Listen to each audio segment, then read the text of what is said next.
Hi guys, welcome to this week's Lift video. I hope you're all really well. The phrase that pays for this week is don't keep everything for yourself and save some for those in need. That's from Leviticus chapter 23 verse 22. I'm going to put a link in the bottom of this video so you'll be able to find it. Now this week we're thinking about harvest, okay? And one day Jesus was talking to a huge crowd of people. And he was talking to them about heaven. And he said that whenever the time comes for people to go to heaven or not, there would be one group of people who would be allowed into heaven and one group that wouldn't. The crowd looked shocked. Oh, how would they know which group they were in? What if they were in the wrong group? Jesus said that God would say to the first group, "Come, join me in heaven and enjoy everything in here. I'm so pleased with you because when I was really starving hungry, you fed me. When I was so thirsty, you gave me a drink. When I was lonely, you made sure you were friendly to me. And when I didn't have any clothes to wear, you brought some for me. You looked after me. And when I was really sick, and even when I'd done something really bad and ended up in prison, you came to visit me." Well, the people in the first group were really happy that they were getting into heaven, but they were also really confused. They looked at each other and said, "Does God really get hungry?" "I don't know. Did you feed him?" "I didn't feed him. Did you feed him?" "And I don't remember God being thirsty ever.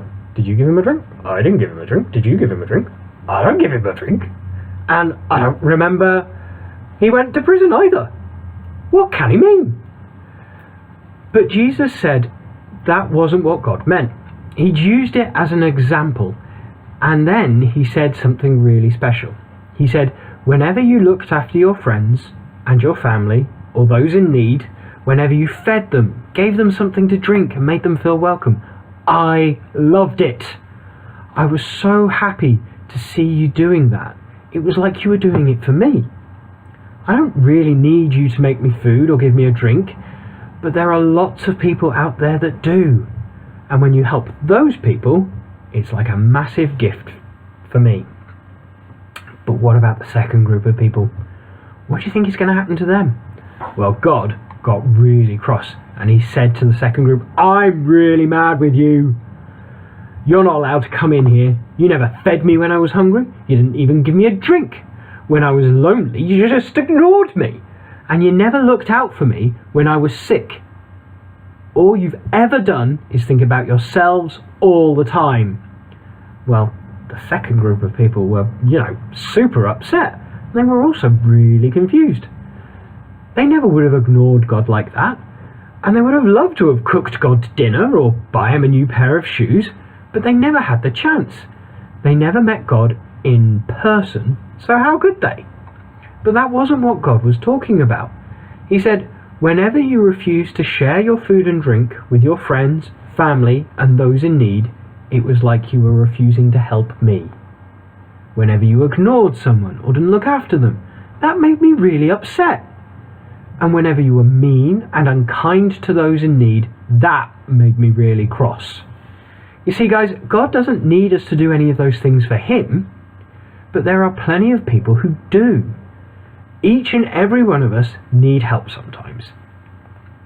And each and every one of us can be that help.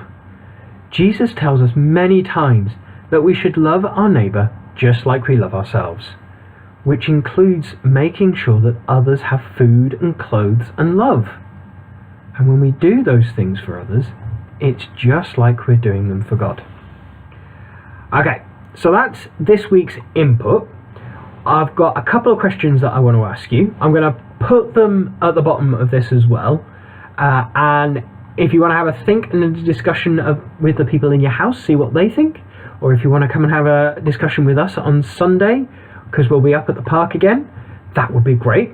Okay, so first question is, what do you think Jesus meant in this story? Second question is, do you think God really gets hungry and thirsty and cold? How is Jesus wanting us to act with each other?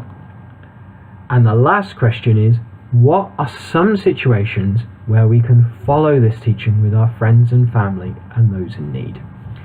Okay guys, I hope you have a great week. I'm really looking forward to seeing all of you visiting on Thursday, and I'm really hoping that we can all make it to the park on Sunday. Have a brilliant day, and I'll see you all soon. Bye.